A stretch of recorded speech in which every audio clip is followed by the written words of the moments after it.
Саламатсыздарбы? Федерациянын жыйыны болгон атат азыр.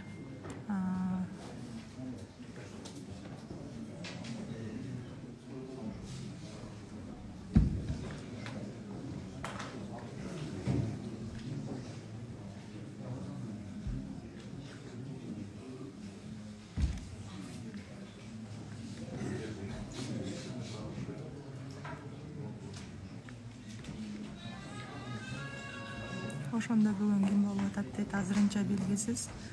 Азыр жаңы президентти шайлашат. Мындан 3 жыл мурун таласага аз болгон президент. Бүгүн жаңы президент шайланат. Ким шайланары азырынча белгисиз. Маалымат берип койгулачы дейт. Маалымат азыр беребиз. Бир катар алып чыгайчы. Жүрсаңыз, чыгып кетсеңиз.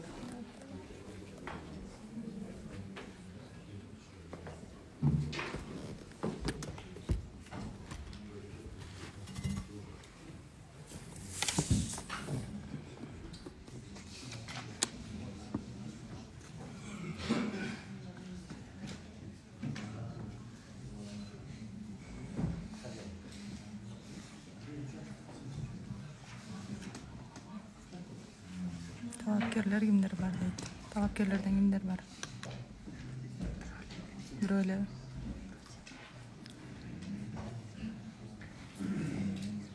Ассаламу алейкум. Урматтуу биздин Көкбөрү Федерациясынын жылдык конференциянын катышуучулары. Бүгүн бизде маанилүү иш-чара болгон турат. Мен федерация президенти катары жыл ичинде аткарган иштерим тууралуу Көкбөрүнүн келечектеги кылына турчу аракеттер боюнча дагы кененирээк маалымат бермекчимин. Бүгүнкү биздин жыйынга келген меймандар бар. Тагыраак айтканда, Кыргыз Республикасынын башкы прокурору, эл аралык Көкбөрү ассоциациясынын президенти Курманкул Токторалиевич Зулушев катышып турат. Жана ошондой эле эл аралык Аскар Махмудович кечип атат. Кыргыз Республикасынын Көкбөрү Федерациясынын экс-президенти Исаев Канатбек Кедеканович катышып турат. Жана дене тарбия жана спорт департаментинин жетекчиси Абдумомунов Айбек Ташибаевич. Бүгүнкү конференцияга Көкбөрү Федерациясынын башкармачылык мүчөлөрүнүн чечими менен федерациянын вице-президенти Максутов Нурлан Болшбекович бүгүнкү жыйынга төрөгалык кылат деп чечилди. Нурлан мырзага жыйынга кирген делегаттар боюнча, кворум боюнча так маалымат берип койсоңуз сөз сизде. Саламатсыздарбы, урматтуу коноктор, урматтуу делегаттар. Бүгүнкү Көкбөрү Федерациясынын конференциясында делегаттардын катталуусу боюнча маалымат берип кетейин. Жалпы шайланган делегаттардын саны 66. Анын ичинде бүгүн катталып биздин аралыкта турган 58-и. Бул 87% түзөт шайланган делегаттардан. Ошондуктан кворум бар. Кворум бар болсо, анда бүгүнкү Көкбөрү Федерациясынын кезектеги жылдык конференциясын ачык деп жарыялайм.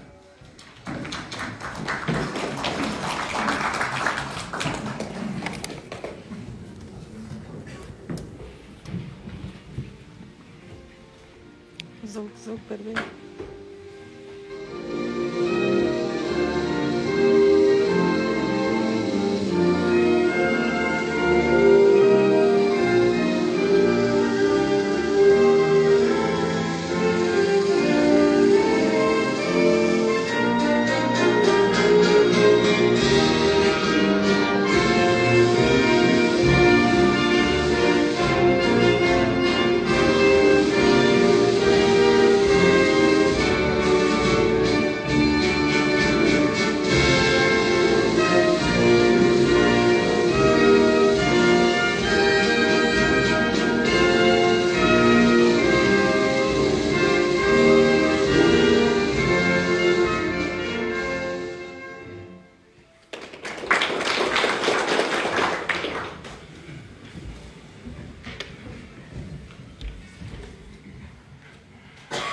урматтуу делегаттар, анда эмесе биринчиден күн тартибин конференциянын күн тартибин бекитип алайлы.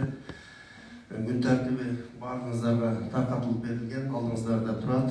Бүгүнкү Көкбөрү федерациясынын конференциясынын күн тартибинде 3 маселе каралат. Биринчи маселе федерациянын башкармалыгынын 2022-23 жылдардагы отчету, федерациянын президентин шайлоо, үчүнчү маселе ревизиялык комиссиянын мүчөлөрүн бекитүү. Анда эмесе добушка коем, добуш бериңиздер күн тартиби боюнча. Макул. Каршы. Калыс. Бир добуштан күн тартиби бекитилди. Анда эмесе күн тартиби боюнча ишке алып бара берели. Биринчи күн тартиби боюнча биринчи маселе бул федерациянын башкармалыгынын 2022-23 жылдардагы отчет берүүчү федерациянын президенти Бегалиев Талас Панчбекович. Сөз сизде.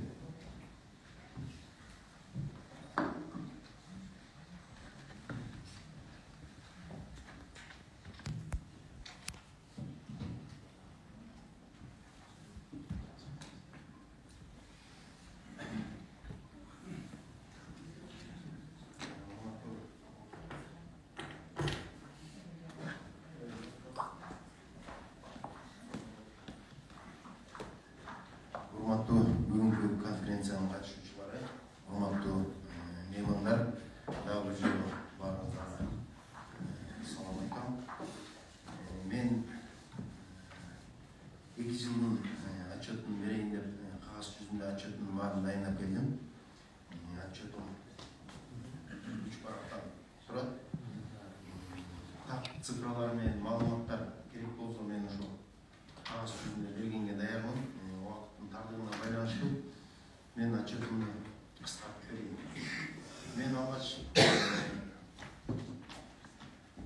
Көкбөрү федерациясына жетекчи болуп 2022 жылы февраль айында шайландым. Баарыңыздар сендерден бир добуштан болдук.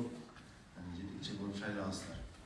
Ошол 2022 жылдын февраль айынан баштап ишке киришип баштадым. Сымга дегенде эле Нооруз турнирине туш болдук.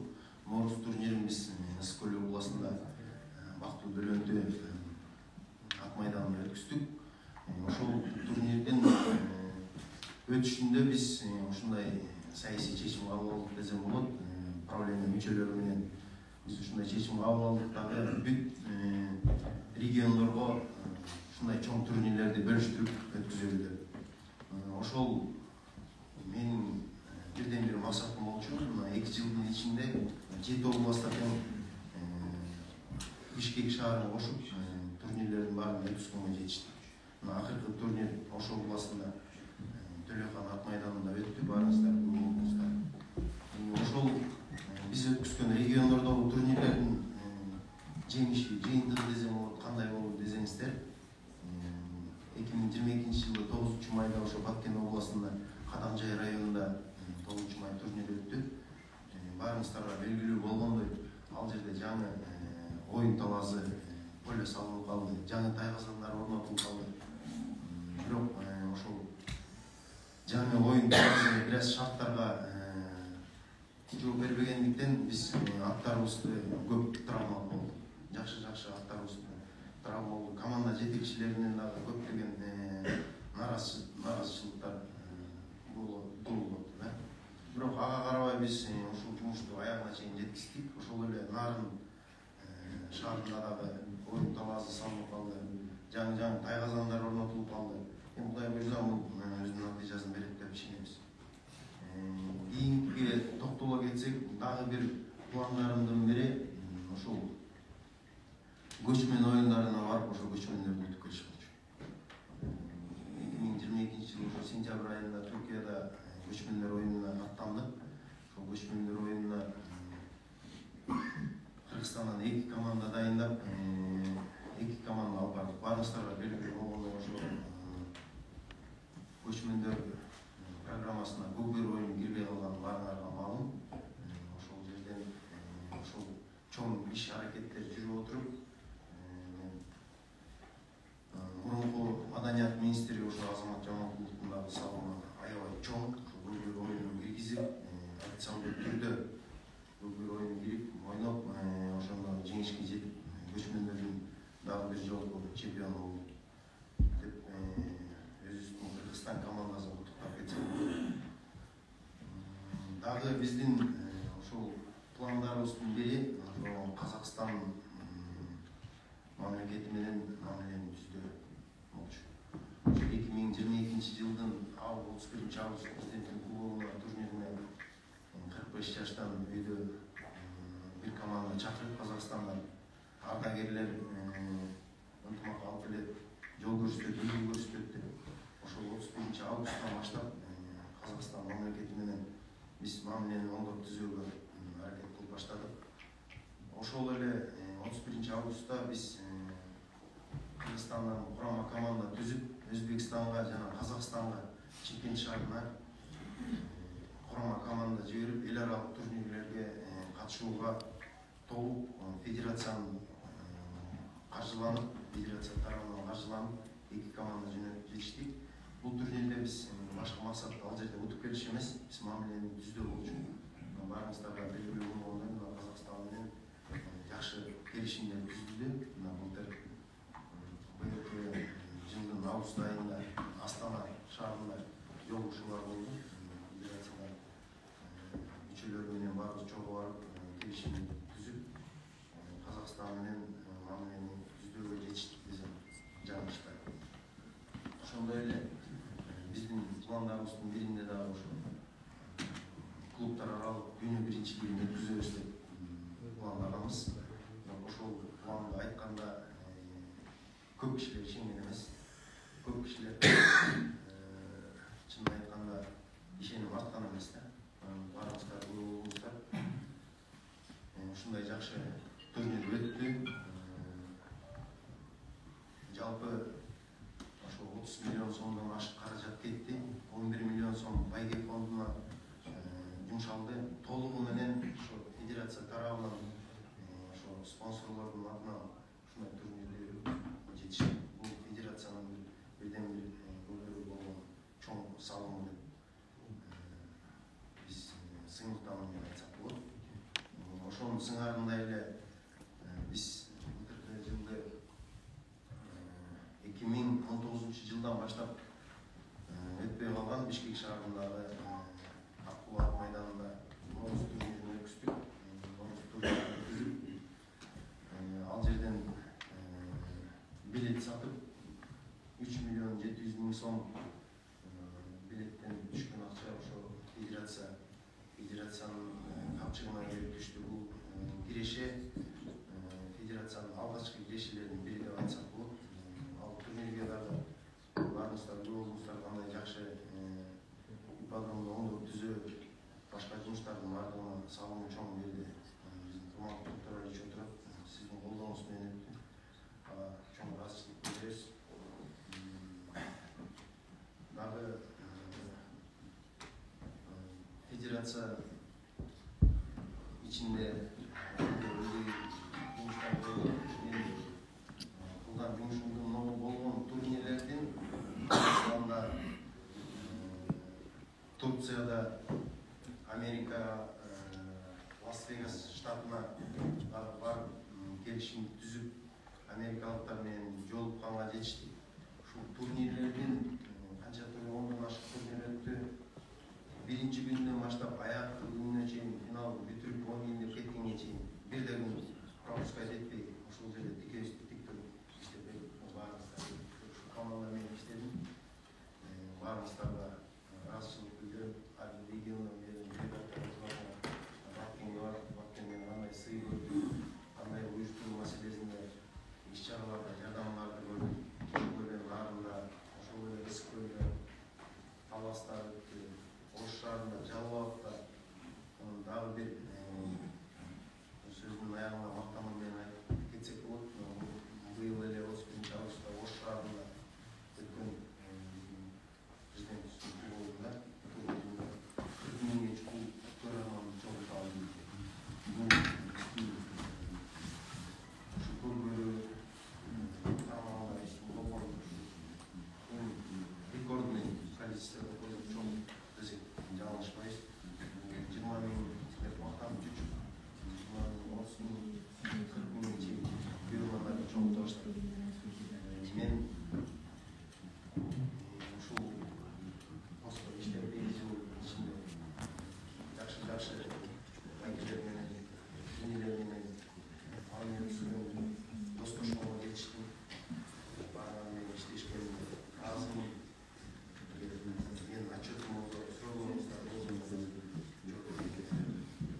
Кубанычбекович, албетте сиз кыска убакытта абдан чоң иштерди жасадыңыз. Анын баарын айтып отурсак, азыр бүгүнкү күндө убактыбызды көп алмаксыз, ошондуктан биз кыскача отчет ушундай кыскача кылдык.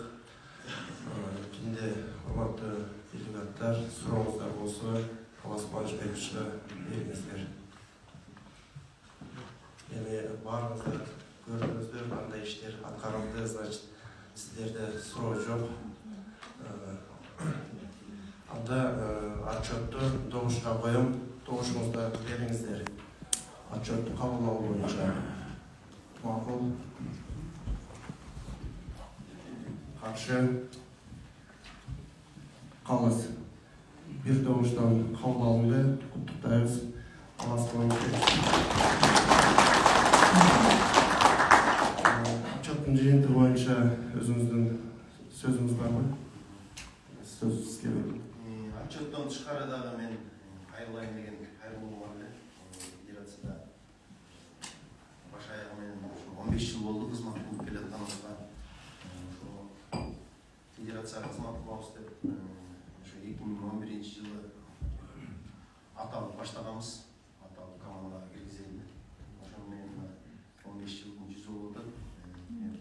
Сыймыктануу менен айтам, күндөрүмдө мен өзүмдүн өмүрүмдө жеке тарыхымда алтын тамга менен жазылып калган күндөрдү өткөздүм. Ушул жерде көпөргө тийишиси бар, ушунча жылдан бери мээнет кылып жүргөн байкелердин баардыгын мээнетин сыйлайбыз. Азыркы жаш балдар дагы ушундай кызмат кылабыз деп курчу жаш балдар келип баарыңыздардын ишиңерге ийгилик каалайм. Баарыңардан өтүнүп суранып кетем. Кимде-ким эгер менден бир жана сөз болгон болсо, бир жумуш аркылуу бир капа болгон болсо, баарыңыздардан кечирим сурайм. Мен ушул посту тапшырып берүүнү чечтим. Мен арызымды жазып, себебин баарыңыздарга айтып коеюн. 15 жылдын жүзү болду, чуркап иштеп жүрөбүз. Бирок мен азыр федерациянын ичинде жакшы команда чогулду деп ишенимдүү деп айта алам.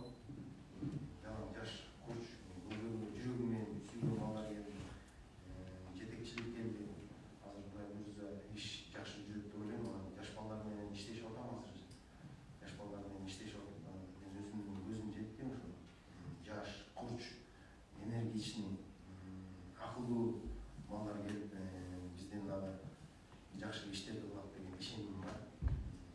Мен оюмду билгиңер келсе, ошо өзүмдүн алдыма федерациянын биринчи вице-президенти кызмат кылып келет. 2 жылдан бери иштедим. Рамис Жунусалиевди сунуштагым келет. Бул жигиттин чоң иштеп күйгөнүн байкадым, чын жүрөгүнөн күйгөнүн байкадым. Мен баардыгын эле чоң иштарда деле айтып жүрөм.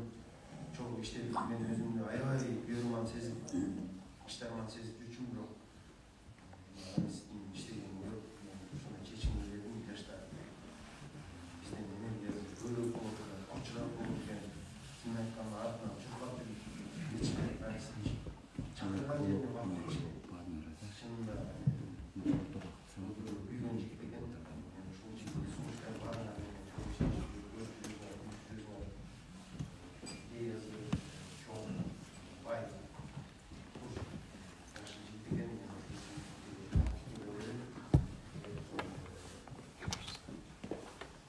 Сунуш болуп аткан башка кандидаттар менен каршы эмеспиз.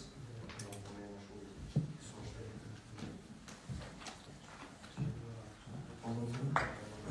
Ахматовна, урматтуу делегаттар, 7 октябрда биздин башкармалыктын Көкбөрү федерациясынын башкармалыгынын жыйыны болгон. Ошол жыйында федерациянын президентинин кете турган оюн ошондой экен. Ошого байланыштуу конференциянын 10 күн алдын жыйын өтүп, ошондо чечим чыгып, баардыгыңыздарга белгилүү болгон. Эгерде дагы талапкерлер болсо, сунушуңуздарды бериңиздер.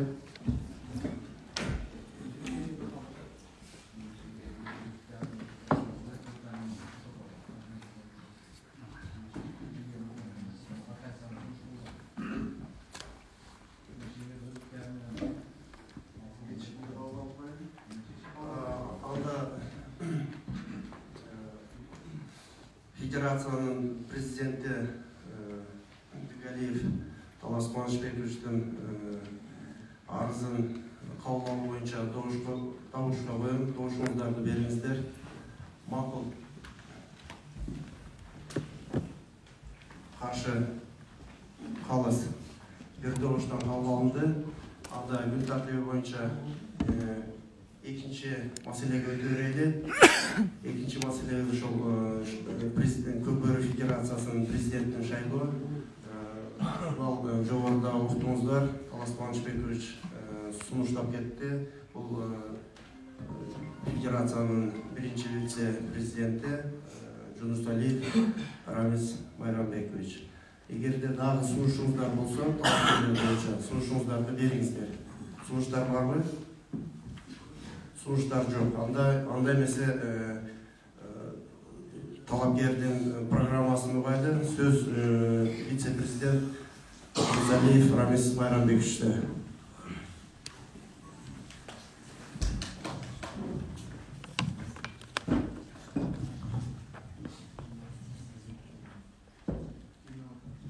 Assalamu alaikum, урматтуу бүгүнкү жыйындын катышуучулары, урматтуу коноктор, делегаттар.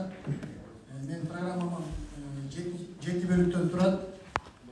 Биринчи эрежени заманбапташтыруу, экинчи технологияны киргизүү, Көкбөрү Федерациясынын сайтын ачуу, 4-чү кошумча лигаларды түзүү, 5-чи эл аралык Көкбөрү ассоциациясы менен биргеликте иш алып баруу, 6-чы киреше булактарын табуу, 7-чи, 5-чи дүйнөлүк көчмөндөр оюндарына даярдык көрүү.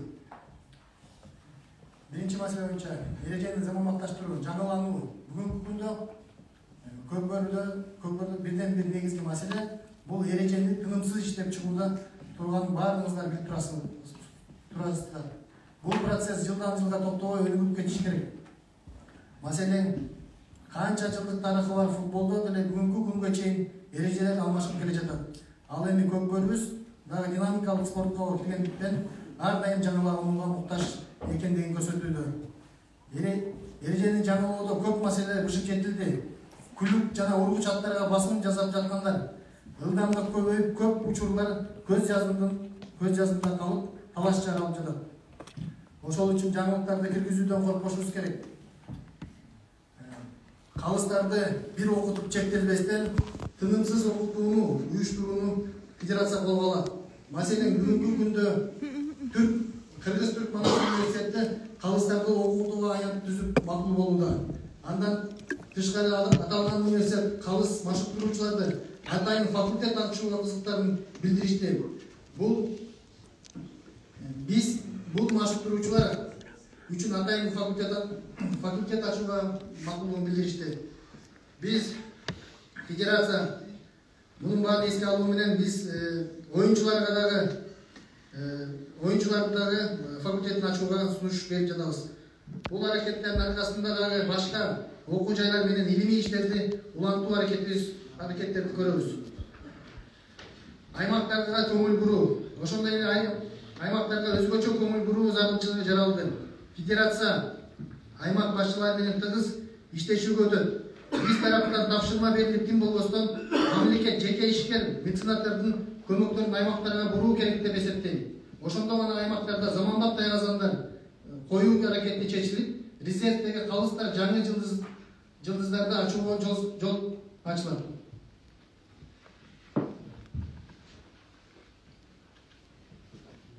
Оюнчулардын экипировканы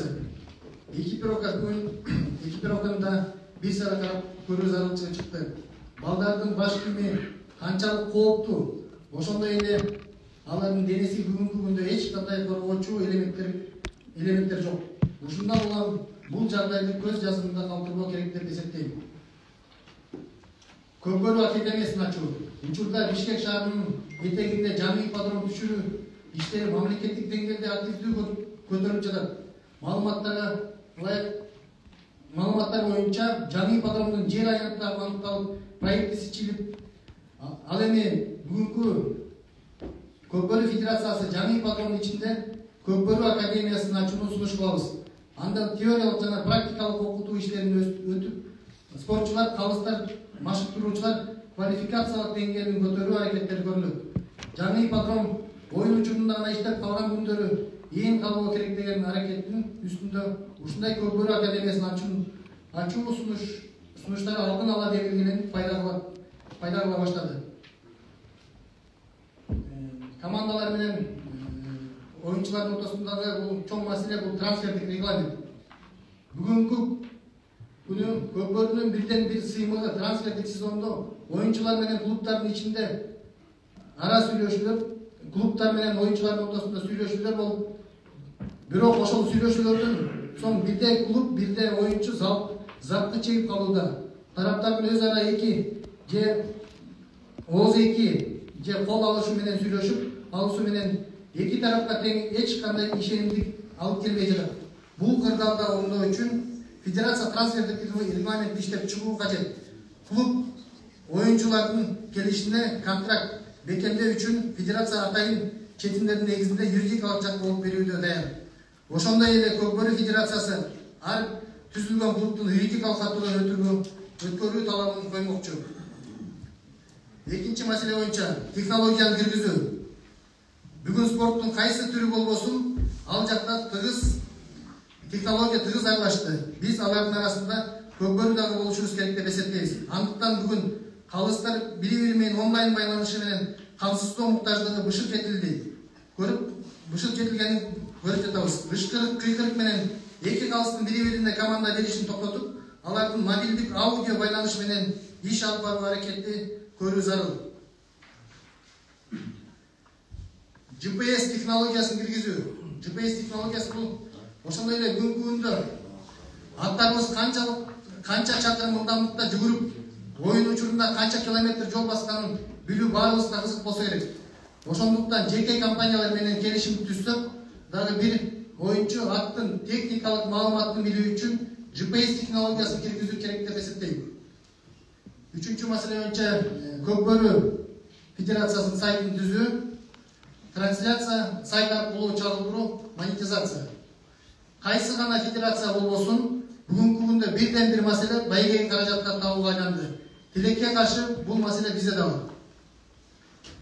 Мындай системадан баш тартууга кезек келди деп ойлойм. Ал үчүн кырдаалга башкача көз караш менен жүгүртүү керек. Көкбөрү оюн бүгүнкү күндө аудиториясы жагынан өлкөдө бардык спорттон жогору алсак, биздин кызыктуу оюндарды түз эфирден 40-50 миң киши көрүп жатат. Ал эми бир турнирдин жыйынтыгын алсак, көрүүчүлөрдүн саны миллиондоп саналып жатат.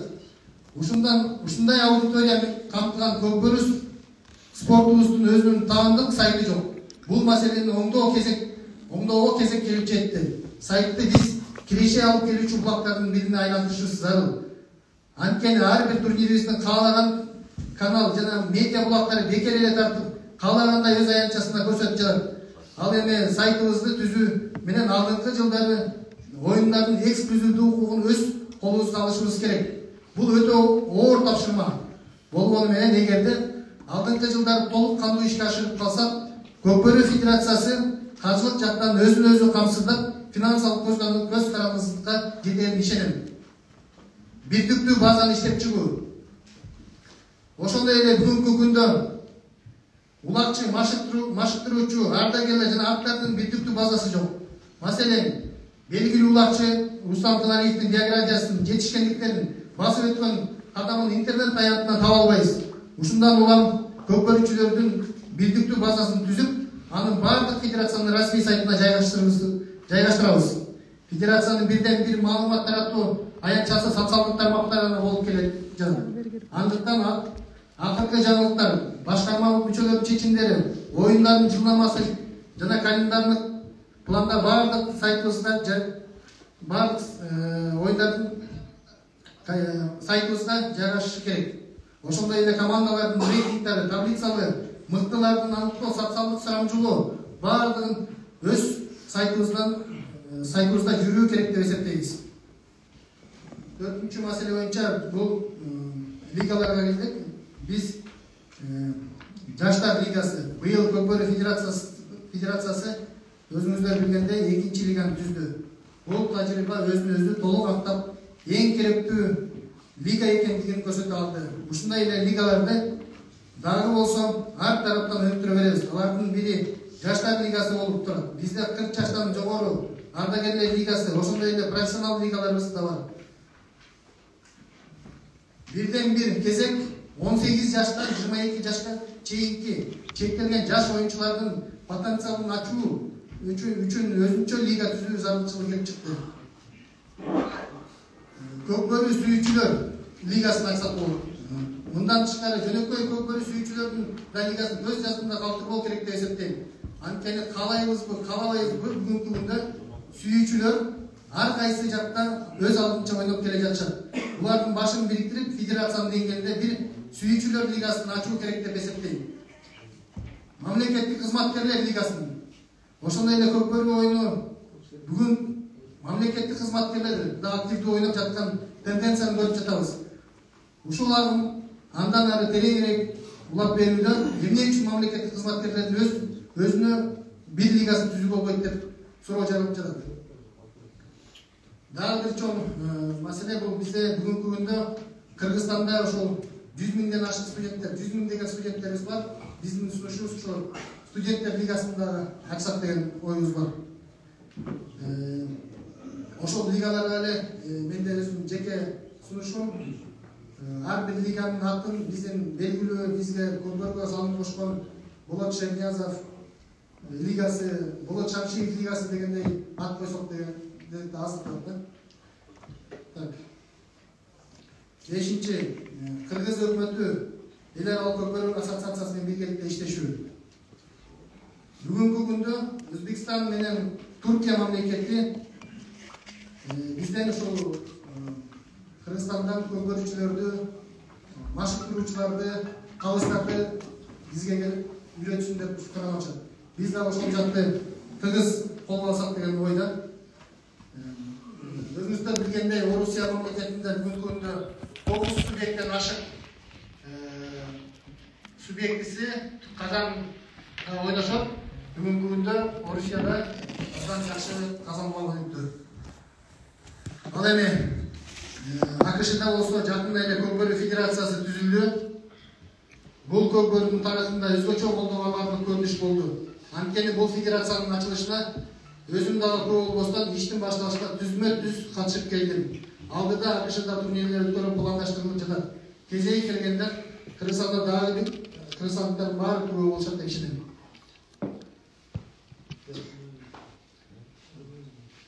Урматтуу делегаттар, ошол АКШ боюнча токтоп кетсем, биз быйыл барып ушул сентябрь айынын башында Расмиттөдө федерация ачтык. Ошондо федерациянын жетекчилиги менен АКШда эмдиги жылга Кудай буйруса 2 же 3 турнир пландаштырып атабыз АКШда.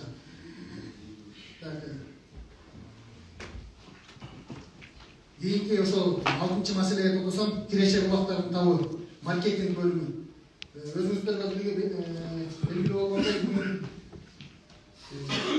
федерация биздин өзүбүздүн көрөрмандарыбызга көп социалдык тармакта миллиондогон просмотрларыбыз турат. Бирок биздин ошол маркетинг бөлүмү ачуу талабы келип бүгүнкү күндө токтоду. Ошондуктан биздин сунушубуз ошол биздин федерация маркетинг бөлүмүндө ачып, ошол спонсорлор менен тыгыз байланышта жакшы иштешүүгө өтсөк деген ойдо. 7-чи бул 5-чи дүйнөлүк көчкөндөр оюнуна даярдык көрүү, алдын ала даярдык көрүү. Биз былтыр баарыңыздар болгондой Туркия мамлекетине барып, көчкөндөр оюнуна барып катыштык. Ал жакта ар кандай буктоозулар болду. Ошого карабастан биз көкбөрү оюнун ошол жактан Казанга ойноп өткөрдүк. Анан дагы ошол быйылкы Ысык көлдө өткөн эл аралык көкбөрү оюну клубный форматта өткөн бул биздин кийинки 2024-жылы боло турган Бизден алыстабай туруңуздар, азыр жаңы президент шайланат көкбөрү федерациясына. Анткени ошол турнирдин өтүшү менен биздин ушул мамлекетибизде жаңы ушул эл аралык көкбөрү ассоциациясы түзүлүп, ага 14 мамлекет мүчө болуп кирип, бүгүнкү күндө мына буюрса иш жакшы башталды. Ошону баарыбыз колго алып, эмдиги жылы Астанада болуп турган көчмөндөр оюнда биз сөзсүз түрдө казакка көпкөрүн ойнотушубуз керек. Ошондуктан мен урматтуу делегаттар, менде абдан көп сунуштар, ойлорум бар, сунуштарым бар. Буюрса, эгер Кудай буюрса колдосоңуздар, ушул жогоруда айтылган сунуштардын баарын сиздер менен бирге чогуу ишке ашырабыз деген чоң үмүтүм бар. Баарыңыздарга чоң рахмат.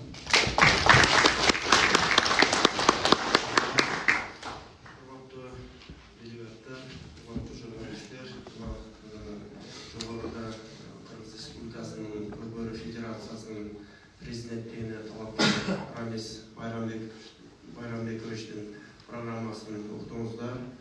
Эгер суроолор болуп турган болсо, сурооңуздарды бериңиздер.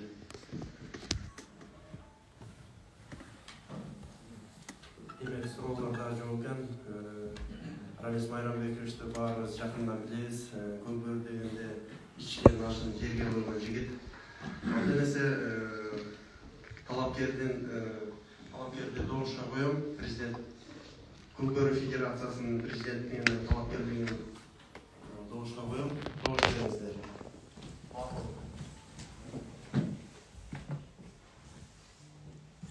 Каршы. Калыс. Бир добуштан кабыл алынды. Рамис Майрамбекович, сиз Кыргыз Республикасынын Көкбөрү Федерациясынын президенти болуп шайландыңыз. Сиздин бизди куттуктайбыз. Ишиңизге ийгилик.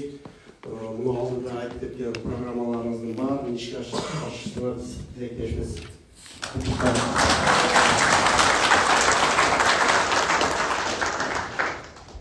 Рұқсат болса, Рамис мырзаны жұрдан пайдаланып құттықтап, қолын бекеміз орынды сразу бошып бермейді. Чай көрейік.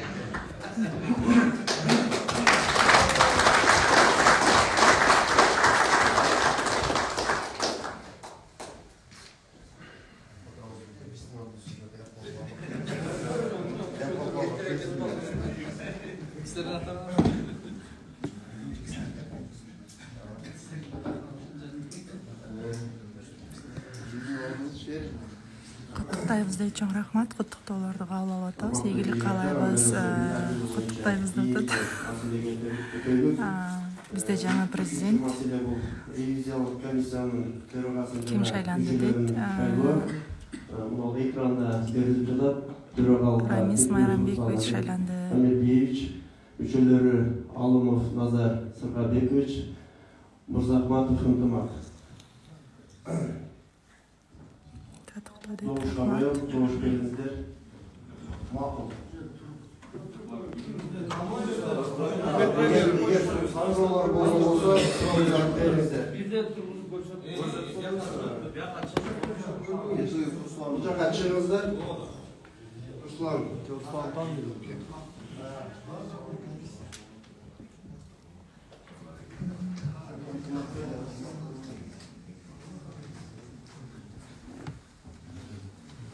Hazır.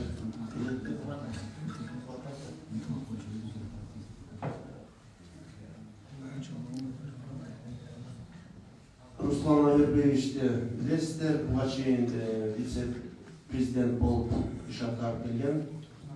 Төрагалыкка сунуш кылып жатат. Назар Сыргабекович жерде турат. Өзүңүздөр эгер суроолор болсо бериңиздер.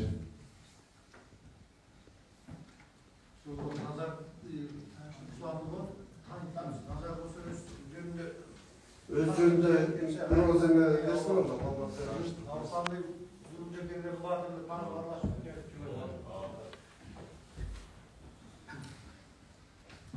Ассаламу алейкум, бүгүнкү чогулуштун катышуучулары. Менин атым Алымов Назар Сыргабекович, өзүм 1986 туулган. Ошо бизде федерацияга өтсөктө сыртынан дайыма ушу көкбөрүнү колдоп, бардык оюндагы баарын катышып күбө болуп жүрөбүз. Анан ушундай сунуштар түштү. Анан келдик. Өзүңүз кесибиңиз боюнча ким? Өзүм кесибим боюнча мен улуттук университет, Кыргыз улуттук университетте экономфак бухгалтерский учет, анализ, аудит деген факультетин бүтүргөнмүн өзүм.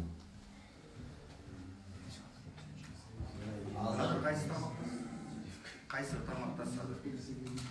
Азыр отдел закупка снабженец болуп иштейт. Бишкек жылуулук тармагында. Сизде ким сунуштар болду? Управление? Управление. Управленияда чогулуш болуп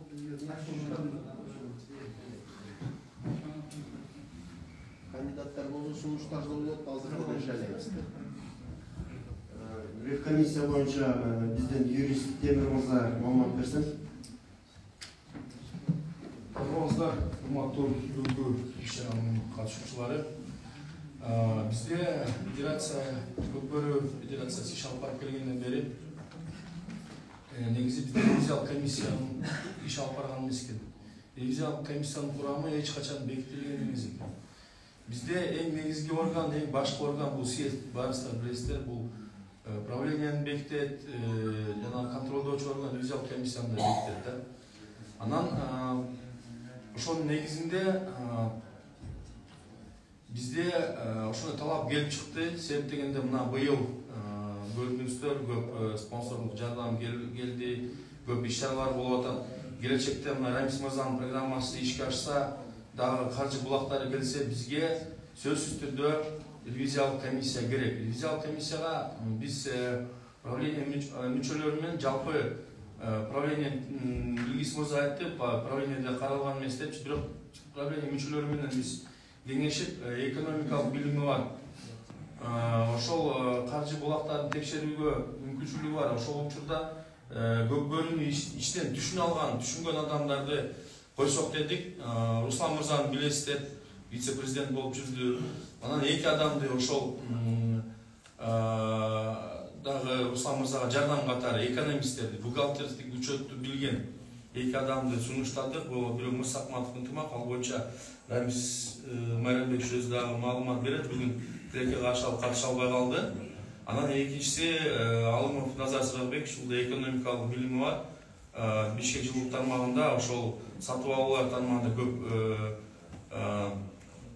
тажрыйбасы чоң. Андан тышкары бул Көкбөрү жаатында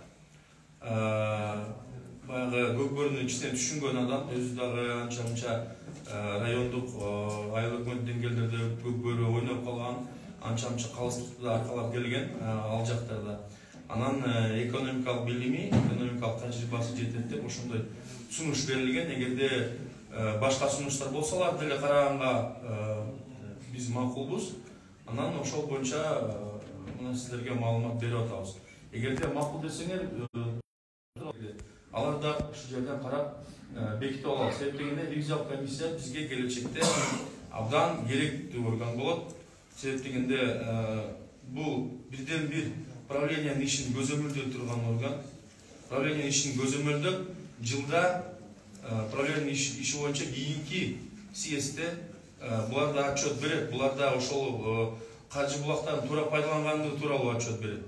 Бизге бул өтө маанилүү орган. Ошол себептен ошону карап, ошого көңүл бөлүңүздөрдү суранабыз.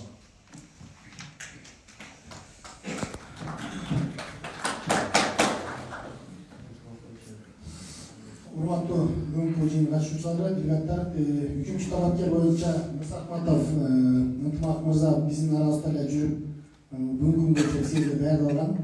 Белгилүү бир себептер менен азыр бүгүнкү съездди катыша албай калды. Ошондуктан сиздерден сураныч, ошол жигитти дагы колдоп бериңиздер.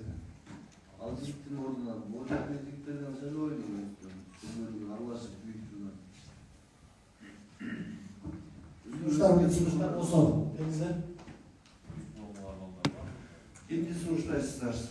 Сунушуңуздар болсо бериңиздер. Кандидаттар чыгып өзүн тааныштырсын, анан добуш менен чечебиз. Юридический билими бар, бухгалтерский билими барлар сунуштасана коюп. Көкбөрүгө тийишет, тим более правление мүчөсү көзөмөлдөй турган болсо, бул өтө чоң маселе да.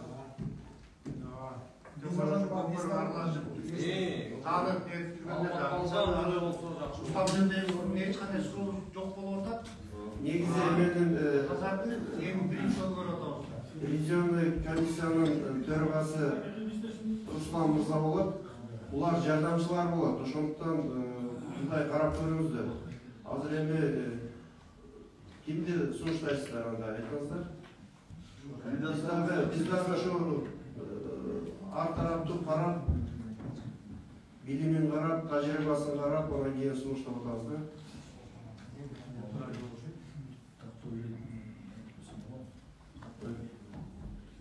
Бұл жерге дағы урматтуу бүгүн конференция мүчөлөрү тактоо берип койсоң, бул жерде баягы көкбөрүгө аралашып жүргөн деп атабыз, анан биздин арабызда аралашып жүргөн өтө эле баягы аралашып жүргөн бизге өтө жакын адамдар болгону бир чети туура эмес болду. Биз бир чети көз карандысыз да адамдарды издедик да.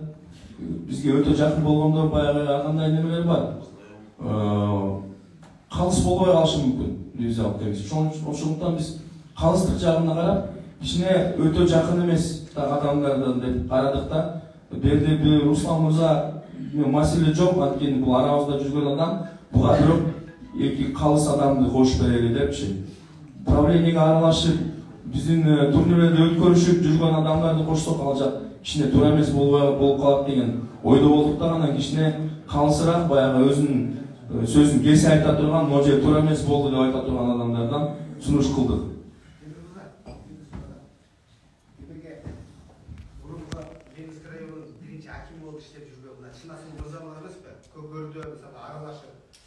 Юридический билет, полный билет атпайбы.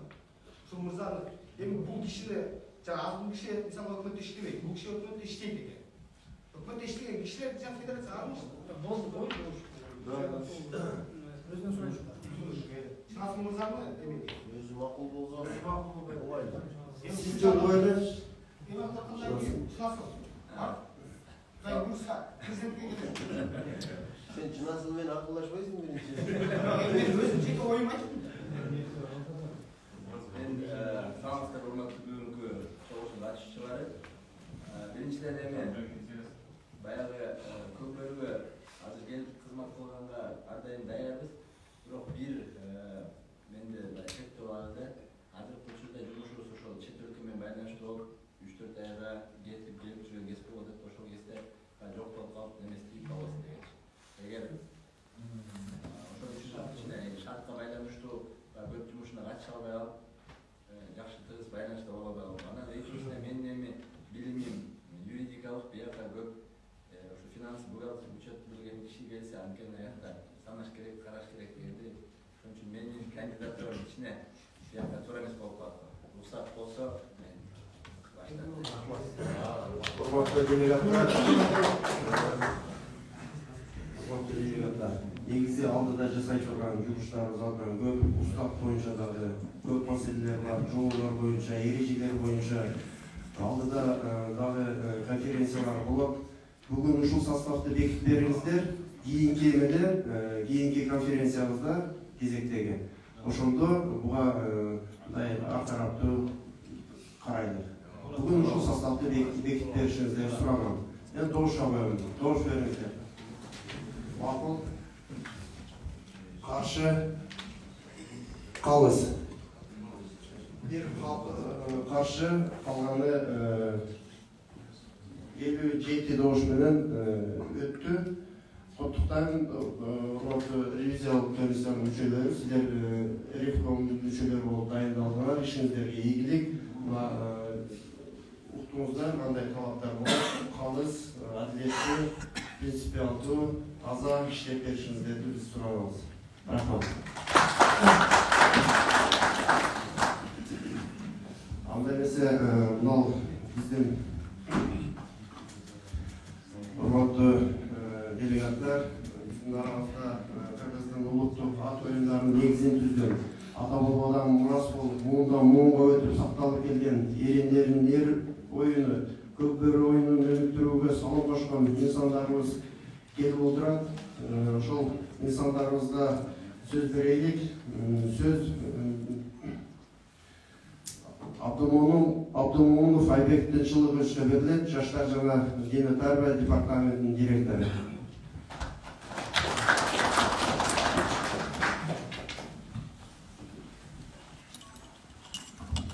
Саламатсыздар. Бүгүнкү чогулуштун катышуучулары, чакырылган коноктор. Бүгүн гана биз баарыбыз көп болуп отурабыз. Көкбөр Федерациясынын президенти өзүнүн иштеген ишин отчетун берди. Баардыгы бир тараптуу колдоп бердиңер. Ушул Талас Кубанычбекович ушул президент болуп иштегенине аз убакыт болсо дагы көп иштерди кылыптыр. Муну баарыбыз көрдүк. Ошол эле көчмөндөр оюндары, ошол эле президенттин кубоктары, ошол эле биринчи жолу Кыргызстанда дүйнө кубок болуп өттү. Ага дагы чет жактан даже тиги Америкадан бери катышуулар келди. Бул федерациянын Кыргызстанда өнүгүп өсүшүнө дагы чоң жолдор болду. Эми жаңы шайланган президентке дагы ийгиликтерди каалайбыз. Рамис Мариметович ушундай атагы чыгып калган федерацияны дагы артка кетирбей, дүйнөлүк аренага дагы мына жакында 5-чи көчмөндөр оюндары болот. Казакстанда ошондо дагы Кыргызстандын намысын жерге түшүрбөй, бийик көтөрүп, Кыргызстандын желегин, гимн ойноп турганго сизден үмүт кылабыз. Ишиңиздерге ийгилик. Чоң рахмат.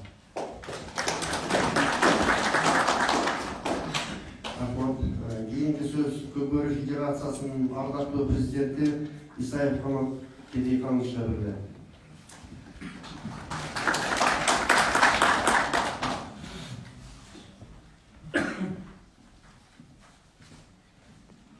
Рахмат.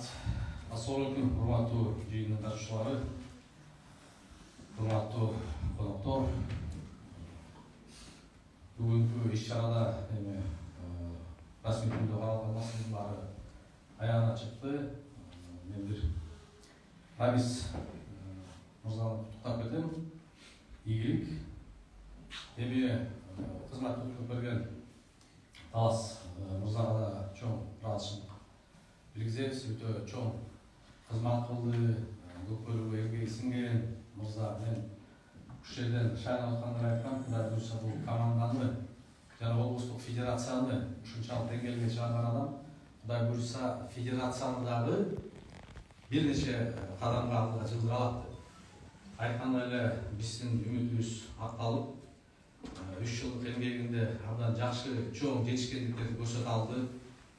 Эл аралык турнирлер жакшы болду, каржылуу булактарын табышып, байгек фонду жакшы болду. Ошол эле учурда мен ушул жаңы шайланган Рамис мырзага бир талап тилектер айтып кетерим да.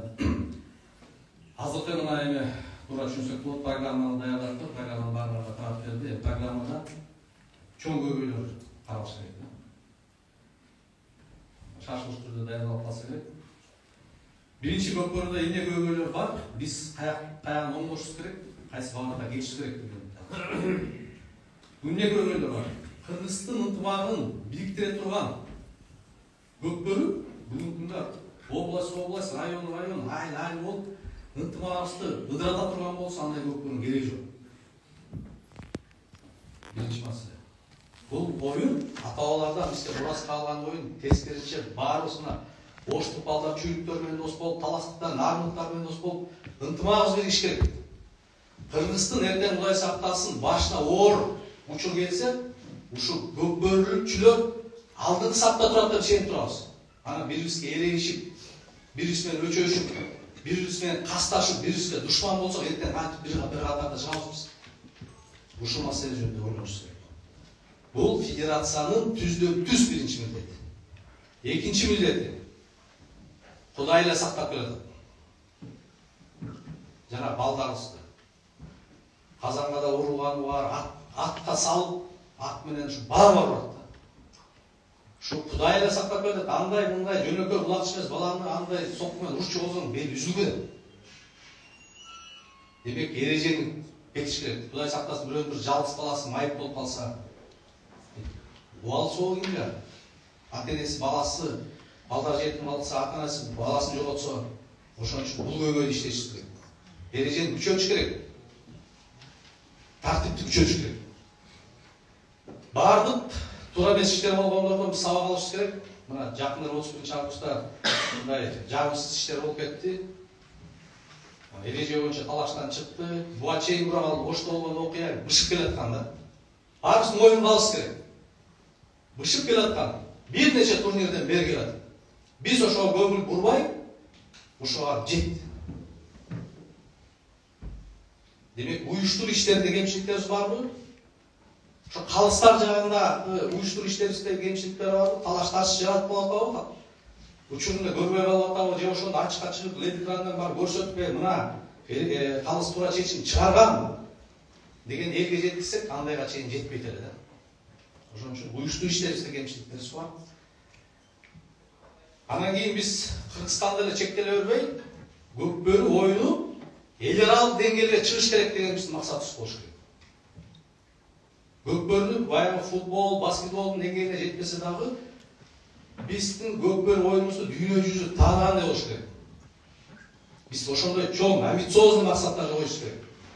Анан кийин көп эле учурда мен ошондо Талас мырзаны шайлап аткан ошол жерден айттым мына. Бизде эң чоң кемчилик өткөндө көлдө да бул баса берилетін, дагы бүгүн айткым келет. Көкбөрү көк бар деп буну эки оюн катары көрүп баштадык да. Эртең мына бул Тайгазан деген бир ашып кетсе 20 жыл болду бизге келгеничи. 20-30 жыл болду. Ачейин биз көк бар тартып аттык мына. Тайгазан жок учурдачы. Казактар Тайгазан болуп тартып келе атпады, 5 жылдан мурун баш тартышты. Алар эмне Көкбөрү деп калдырат, Казан менен тартып жүргөн алар көк бар деген. Эртең кайра Казанды киргизсе деле алар көк бар дейт. Эртең биз эрежени балким өзгөртүп коюп, балдар травма алып калып Көкбөрүнү Казанды тартып калса көк бар дейбиз. Ай жерде Казанды окшо жерге тартса көк бар тартып атабы. Демек бул түпкүлүгү бир оюн болгон казактар эрежеси Казаны жок, кыргыздардын эрежеси Казаны бар. Деп туруп биз алдыга жылсак федерациянын Казан менен жеткизек элге бул деген кызык турат деп бул жана Испаниянын футболу, Италиянын лигасынын карагандай элдердин баары Тайгазандан чындап эле кызык турат. Мына эл көп келет, ошол жагынан биз алдыга жылсак казактар да барынат. Мына баягы эле моюн алды көргөндөр, туура деп биз сүйлөшүп отурганда сөзүн ачты, туура Казан кызык турат. Бардык жагынан алдыда сыңар депчи. Ошентип акырын бияктан манча саясат болуп атат, элегичи болуп атат. Бирок барып жеңебиз Кудай буйрса. Болгон биз федерация жанагындай балдар, Кудай сактасын, балдар майып болбош керек. Эрежени күчөтүш керек. Алар ошолордун деп козыры айтканы, мына эреже мына балдар мынтип атат, жыгып атат. Ат менен катып ойдуруп атасыңар деген болуп атат да, балдардын коопсуздугу деген эле. Болгон бир эң чоң аргументи балдардын коопсуздугу болот. Ошол жактарынан биз иштеп чыгып туруп, Көкбөрүнү эл аралык деңгээлге чыгарыш керек. Мына жүзүнө карап мактагандай болбойм, бирок Талас мырза да өзүнүн сөзүн айтып кетти. Мен да баса белгилеп кетем. Президент федерация негизи президент менен жогорку бийлик менен жакшы мамиледе болуш керек. Бизге мына 2-3 жылдан бери жакшы жардам берип аткан Курманбек Токторалиевич бул бийлик менен бийликте кадам болгондон кийин, жогорку бийлик менен жакшы мамиледе болгондон кийин каржылоо маселесин абдан чоң кылып жардам берип атат. Эми командаларга чын эле байге керек. Көкбөрү деген бул чоң каражаттарды талап кыла турган оюн. Байге жакшы боло турган болсо, жок дегенде анча-мынча бир көйгөйлөрүн жаап кете тургандай болгондуктан ушул каражат келип такалгандан кийин ушул Курманбек Токторалиевичтин жардамы менен федерация көп маселени чечти. Мындан ары дагы бул кишинин жардамы менен дагы федерациянын иши алдыга жылат, көбүрөөк акча бюджеттен бөлүнөт деген ойдобуз, деген үмүттөбүз. Анан кийин эгерде жанагындай ызычуулар боло турган болсо, оюнда жогорку Кыргызстандын бийлиги дагы жүрөгү муздай баштайт да, көңүлү кала баштайт мындай оюнда. Анткени бийликтин аброюна шек келтирет мындай оюндар. Менен ата кеткен президенттин аттарын айткым келбейт, бирок далай президентти чакырганда келишмес Көкбөргө. Бир Көкбөргө келип койсоңуз болот, келип турат болобуз. Мен өзүм мына депутат болуп туруп, бир нече президент сураганда келбей аткан да, президенттерибиз. Анан президент өзү келип аткандан кийин атпайдан салп берет мына отқандан кейін биз дагы ошол кандайдыр бир жардамыбыз тийип алардык деген кандай деген пикирлер айтылып калды. Анан дагы эң чоң багыт бул улак көкбөрүлөрдүн сүйүүчүлөрүнүн көйгөйүн чечип берүү, бул шарт түзүү. Мына урматтуу топтор, сизден чоң сураныч, мен буну мындай жеке сүйлөшүүдө да айтып жүрөбүз, бирок мен азыр расмий түрдө айтам, бул ак майдан керек. Бизде мына Бишкекте борбор ак майданына 50.000 деле киши эгерде бата турган болсо баары келмек. Жалаң шарты жоктуктан келе албайт элдерчи. Тетиги мына биз сүзүктү ГАИ полиция өтүп барып машинанын парковкасына чейин барабыз, элдердин Лев Толстойдон токтотуп машинесин. Байкушту чал кемпирлери жөө болушат. Анча-мынча байдостор чакырсаң, жана жерден ГАИде өтпөр болгондор эле токтотуп кайрылып берет да, койчу көкөрүн ушак чейин жөө бармак белем депчи. Эгерде шарт түзө турган болсок, 50.000, 70.000, 100.000 деле киши бара тургандай да. Анан уюштуруу иштери боюнча мына мен жана келип мына Рамис мырза дагы күбө болду. Келсек, сен ардактуу коноксуң дейт да. Мен күлдүм. 7 жыл федерацияны башкарган, ага чейин чүй областты башкарган. Теги Рамислер деген улакка жакындай электе, мына ол жерде залдын 90% улакта жокто тынай команда жетектеп жүргөн адамдар кандайча биз конок болобуз. Ошон үчүн федерация правление силер чакыраарда мына талас. Эсиңерби, биз деген колдон так белгилечүбүз. Кимдер делегат болуш керек. Бул эмне үчүн керек? Өткөндөгү 2 съезд болбош керек. Эртең дагы бирөө чыгып алып туруп, 200 дозун чогултуп алып туруп, мен Рамисти алам, мен федерация жетекчиси болом деген болбош керек. Демек, кимдер чакырылыш керек? Ар бир область боюнча квота болуш керек. Так. Белгилүү улакчылар болуш керек тизмеде. Белгилүү ошол менеджерлер, команда жетектеп жүргөн адамдар тизмеде так болуш керек. Анткени мына президент федерация болуп жүргөн адамдар, булар канча мына талас кокшоп мына 3 жыл федерацияны жетектеди, канча жыл команда жетектеди. Областтык федерация жетектеди, эртең конок болобу бул. Бул 90% эле караганда бул чүрүү көп да булакта. Эмгеги бар эмгегисинчи. Канча деген каражат да сатпаган, убакыт да сатпаган. Ана бул кандай бул федерация конок болуп ишти аралашпайт. Демек, федерациянын курултайын көкбөрү аралашкан адамдар чечиш керек. Бирөө келип алып туруп, жөнүндө досторун чогулуп келип туруп, мына монча киши келип туруп, федерация жетектесин шайлады деген болбош керек. Айтканым, Рамис, бунун баары тартипке келиш керек. Жөн эле көчөдөн бирөө келип туруп, талашкандай болбош керек. Демек, ошол квота боюнча так айткан команданын жетекчилери, жогорку лиганын команданын жетекчилери бир мүчөдө мисалы да атам да. Мурунку команда, Бөрлүн балдары Кыргызстан канча жыл эмне үчүн эмне келип аралашпаш керек. Калган балдар эмне үчүн аралашпаш керек. Ынтымактын, достуктун балдары эмне үчүн аралашпаш керек. Эртең манас кетип калса эмнеге аралашпаш керек? Андай көз караштар бар. Мыкындар эмнеге аралашпаш керек мисалы. Канча жылдар эмне. Ошонун мына эмгеги сиңген адамдар жана бүгүнкү федерацияга аралашып жүргөндөр, алар да жаңы адамдар, туура алар жаңы багыт көрсөтөт. Демек, ошол биздики жана орусча айтканда предсказуемый болуш керек. Бүгүн жакшы мына биринчи вице-президент өткөрөт, бул преемственность болот. Анан кийин ошондо оппозиция да пайда болот. Демек, сен болсо бүгүн правление өзгөргө тиешелүү адамдар чогултуп шайлашыңдар мүмкүн да. Жана анда болгондо мурунку жетекчилер дагы чакырылса, алар да өз карашын айтат, өзүнүн пикирин айтат, балким өзүнүн сунуштарын айтмак бүгүн. Башка президентке талап берди, сунуштамак. Сен чогулуп правление чогултуп алып, өзүнүн кишилери тиешелүү чогултуп алып, бир добуштан шайланган, бул туура эмес. Федерацияда оппозиция бар, башка көз караштар бар да, туурабы? Алар да келиш керек. Алар да эмгеги 10 жылдап, 20 жылдап буякта отурган 90% караганда эмгеги көп адамдар бар. Эмнеге алар мойын айтпаш керек? Эмнеге алар укпашыбыз керек? Талбайке, Буратбайке, туурабы? Мына бул эски федерациянын мактоонун убалына кете берсек, эч качан болбойбуз. Рахмат, ийгилик Рамис. Сен эми мына Сары Өзөн командасын, ага чейин Суу Самырт командасын жетектеп, ийгиликтерге жеткирип, мына биринчи вице-президент катары чынында эле эмгеги зор командаңар менен Талас мырза болуп жакшы. Жанагы айтып кеткениңиз, мурунку жетекчилердин баарын чакырганбыз. Белгилүү себептерге байланыштуу келе алышпады.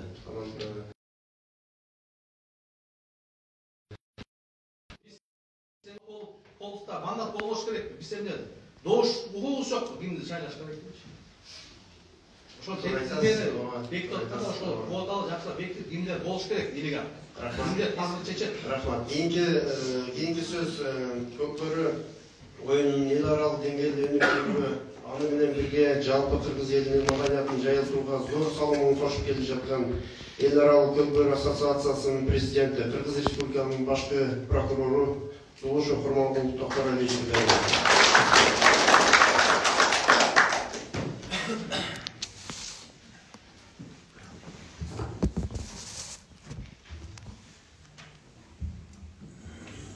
Саламатсыздарбы?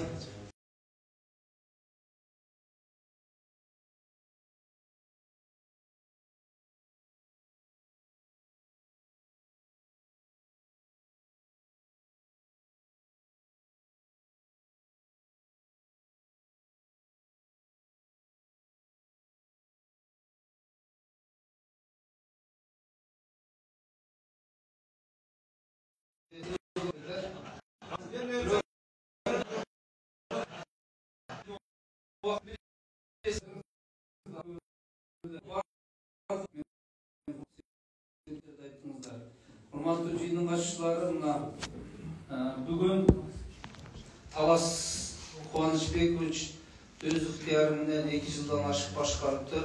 Өткөрүп берип атканы өзүнүн орун басарына.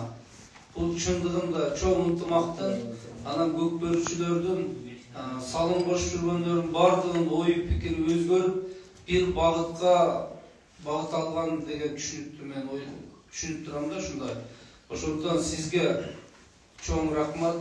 Мына бүгүн ушул жерге келгеним, эл аралык ассоциацияга жетекчи кылган, былтыр ушул Нооруз майрамын баштап аралаштырган сиздин себебиңиз, мен рахмат айтып коюшум керек. Өзүм атты сүйгөн, улак чыгап жүргөн адам болгонум менен бул командалык оюндарга аралашкан эмесмин эч качан. Талас Кубанычбекович, Рамес Майрамбекович экөө барып, мына МКда отурат, айтышып колдон келет, жардам бериңиз, федерацияны өнүктүрөлү деп сунуш кылган, ошондон аралашып кетип, анан бул оюн аралашканда Нооруз сыяктуу да билесиздер. Мына андан эл аралык ассоциацияга сунушташты. Мен кызыгуу менен чындыгынан кабыл алып, аны ишти уюштуруп атабыз. Алдыдагы көп сиз жасап кеткен иштерге мен да күбө болдум. Айрыкча Нооруздан берки кечеги Ысык көлдө өткөн эл аралык турнир, андан кийин Ошто өткөн. Мунун баарына салымыңыз чоң, бирок белгисиз себептер менен тапшырып атасыз. Бул өзүңүздүн максаттар болуш керек. Мен ойлойм, ушу 1 жыл, 2 жыл, 3 жылдан ашырбай өз жетекчилер берип туруш керек. Алмашып, 1-2 жылдан ал адамдын мүмкүнчүлүгү, бул көп финансын талап кылган оюн, ар кандай шарттар болот да. Негизи ушу 2 жыл, 3 жылда өзү берип, өзүнүн көзү жеткен, же ошо федерация өзү каалаган адамды шайлап турган, бул биздин келечектеги көкбөрүгө чоң жардам тиет деп ойлойм да. Экинчи маселе, Рамес Майрамбекович, сизди куттуктайм. Шайландыңыз, сизде чындап энергия бар, демилге бар. Мына азыр өзүңүздүн программаңызда айтып атасыз. Келечекте жасай турган иштерди, максаттар, мунун бардыгын ашырышыңызга биз колдоо көрсөтөбүз. Өзүңүз чын дилден аракет кылыңыз. Бул кыргыз мамлекетине кылган кызматыңыз болот. Мына азыр Талантбек Канатбек Илиханович айтып кетти, сиз команда түптөп, андан ушул эмгек кылып жүргөнүңүздө бүгүндөн баштап сиз жалпы республика федерациянын кызыкчылыгын көздөшүңүз керек. Кайсы бир региондун же кайсы бир команданын кызыкчылыгын көздөсөңүз, анда азыр айтып аткан нерсенин эч нерсе ишке ашпайт. Биз келечекте дүйнөгө таанытуу үчүн эң баалуулук барыңыздар билесиздер азыр. Нарк улуттук оюндар келечекте. Техника, технология ушундай цифровизация жеткен чегине чыгып өнүгүп аткан доордо биздин азыр колубузда турган ушу мүмкүнчүлүк каада салып наркты кармап калуу. Ошол улуттук оюнубуз көкбөрү бул. Буну бир да улут талаша албайт. Көп улуттар ойнойт, бирок кыргыздай жогорку деңгээлде ойной албайт. Ошондуктан биз ар бир ушу федерацияга катышып жүргөн, улак чыгып жүргөн көкбөрү жана биздин башка тойлордо торпок улак, аламан улак, ушунун бардыгы тыйык сакташыбыз керек. Анткени жана эрежелер сактоонун айына биз бул спортко кедерги тийгизип алабыз. Мына биздин урматтуу президентибиз Садыр Нуркожоевич Ноорузда барып ипподромдун акыбалын көрүп, өз уюштуруп өткөртүп берди, көрдүңүздөр. Көлгө барды, Ошко барды. Бул улуттук спортту сүйүүнүн белгиси иш жүзүндө көрсөтүп атат. Бирок биз оюнчулар, калыстар, уюштуруучулар тарабынан эрежелерди алдыга койгон максаттарды айтпадыбы? Так иштеп чыгышыбыз керек. Азыркы менде мурунку Канатбек Элейханович айтып атпайбы? Мурунку кызмат кылгандар, ветерандар жана башкалар катышыш керек, добуш бериш керек. Мунун бардык урматтуу федерация мүчөлөрү устакка мыйзамдаштырып, жакшы жазып иштеп чыгышыңыздар керек. Мына эл аралык ассоциацияда кече шайланганда биз бир жума ошо документ менен иштедик. 2001-жылы өткөн экен. Ошондон белгинин бардыгы дасторкон үстүндө болупту. Бир да кагаз документ жок. Уставынан бери жаңы жазып чыктык. Азыр биз Рамис Талас менен да кеңешкенбиз. Силердин федерациянын уставын толук карап чыгабыз. Ошол жерде эрежелерин бүт карап чыгабыз. Азыркыдай маселе болбош керек. Съезд дегенде эч ким башын урутпаш керек да, уставда турабы? Ошол адам делегаттарды чакырып, ошолор статусу болуш керек, шайлаш керек, коноктордун статусу болуш керек, эреже кандай болуш керек, ушунун баарын так жазып жоболоштурбаш керек. Бизде эле мен атын атабайын, бизчелик өнүкпөгөн кошуна өлкөлөрдө ушундай мамлекеттик бийлик структуралары менен байланышкан, өздөрүнүн жоболорун, уставдарын, милдеттерин так иштеп чыгып алган мыйзамдар бар экен. Мен байланышып атам, мага салып жиберип атышат, окуп таңдалып атам да. Азыр мына биздин жаңы федерациянын президенти айтып кетти, академия ачуу жана башка да. Алар буну будан 5-6 жыл мурун киргизип алып, мыйзамдаштырып иштеп атыптыр. Бизде бул боюнча эң ойлонуп атабыз. Ошондуктан биз биринчи ушу мыйзамдаштырганды так эрежелерди иштеп чыгыш керек. Рамис мырза, сиздин мына жазып чыккан программаңызды мен толук колдойм. Буну өнүктүрүүнүн ичинде. Экинчиден, мына коопсуздук боюнча чоң маселеде көйгөй жаралды. Кече Кочкордо Ормон Канатабыздын тою өттү, көрдүңүздөр. Ат чабыш болду, бүт оюндар өттү, көкбөрү өткөн жок. Сезиңиздер да. Демек, биз оңолушубуз керек да. Президент Садыр Нуркожоевич сөзүн ачык айтайын, Ошто 31-деги эгемендик күнгө карата болгон оюндан кийин ачык айтты мага. Эгер дагы бир жолу ушундай тартипсиздик болсо, мамлекеттик деңгээлде оюндарга көкбөрүнү кошпойбуз да. Себеби бул коомчулукка, мамлекеттин коопсуздугуна өтө чоң таасир тийгизет, көрүлөсүздөр. Ошондуктан биз кандай улакчы, алтын баштуу улакчы болсо да биз эрежени буздук, аны жазалашыбыз керек. Кечегиде жазалапсыздар, жеңил болуптур, биринчиси мейли кечиримдүү, кийинкилерде буну сөгүнгөн, камчы көтөргөн, чаап келип урдурган, одоно эрежени бузууларды биз жазалаш керек улакчыларды. Калыстар деген калыстан тайса.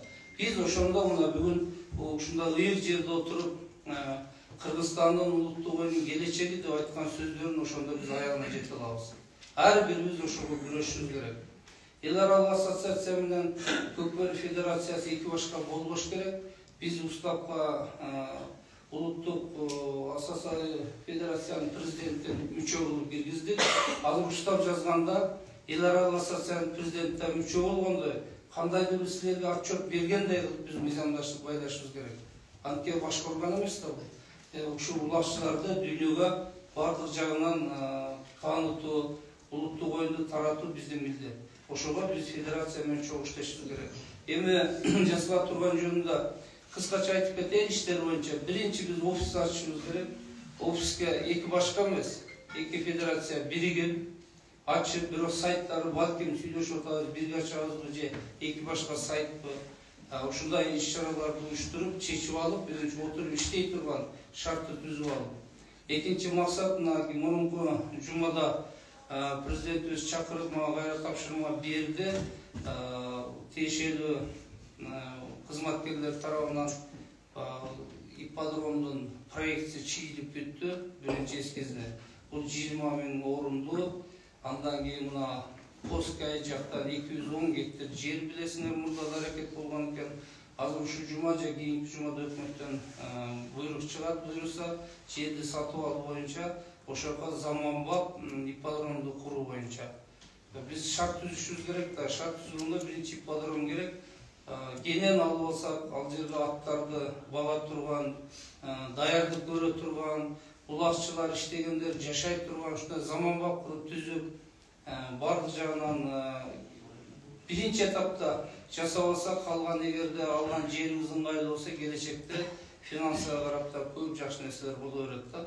Ошондуктан бүгүн алгачкы проекттер даяр. Ушу жума кийинки жума же ушу буйрук чыкса, ошол иштери башталат. Менин оюмча бир жаңы жылга чейин Кудай буйруса курулуш иштери башталып калса жакшы болот эле да. Ушундай жакшы ойлор бар. Бул ипподром жөнүндө. Андан кийин мына чет мамлекеттик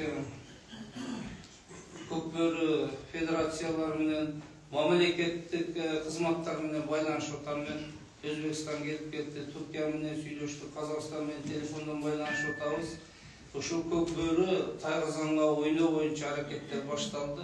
Менимче бардыгы да колдогондой, бир гана казак туугандар өздөрүндө да эки анчы чечип атса керек. Биздин биринчи кадам ушул көчмөндөр оюнунда көкбөрүнү да ойнотуп алыш. Ошондо биз көп ийгиликтерге жетет элек. Мунун баарын келечек көрсөтөт.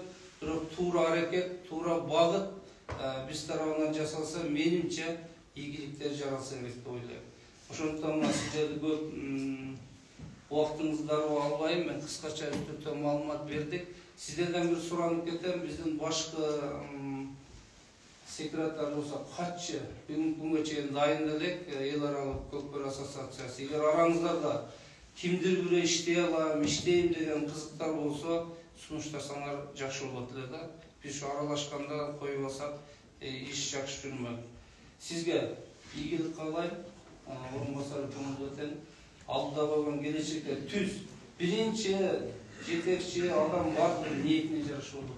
Мен сизге ушу түз ниет каалайт элем. Ниетиңиз түз болсун, булакка көкбөрүгө калыс Кыргызстандын бир өрөөнүн эмес, жалпы Кыргыздын улуттук ушу көкбөрү федерациянын Рамис Майрамбекович убагында мындай деңгээлге жеттиген ат калышын ошондой жакшы наам сизге буйрушун каалайм. Ийгиликтер боло берсин ишиңизде. Баарыңыздарга ийгилик, ден соолук болсун. Улуттук оюнуңуз өсө берсин.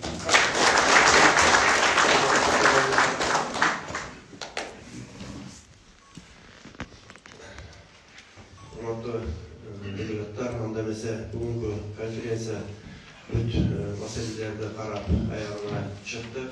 Ошондуктан сиздерге терең ыраазылык билдиремин. Баарыңыздар жемиштүү бүгүн жакшы алгылыктуу иштеп бердиңиздер. Ишиңиздерге ийгилик, ден соолукта болуңуздар. Ар дайым ынтымак болсун ортобузда.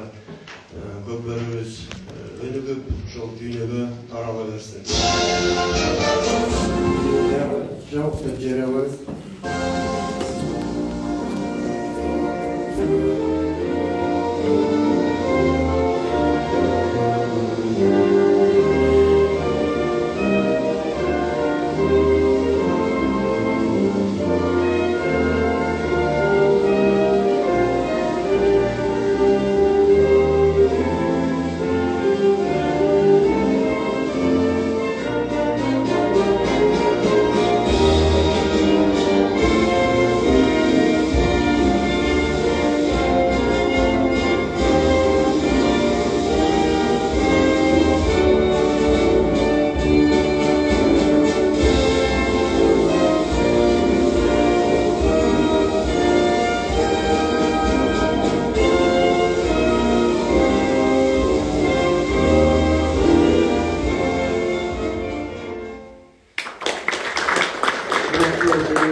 Азыр сыртта чыгып берсеңиздер, Талас Манышбековичте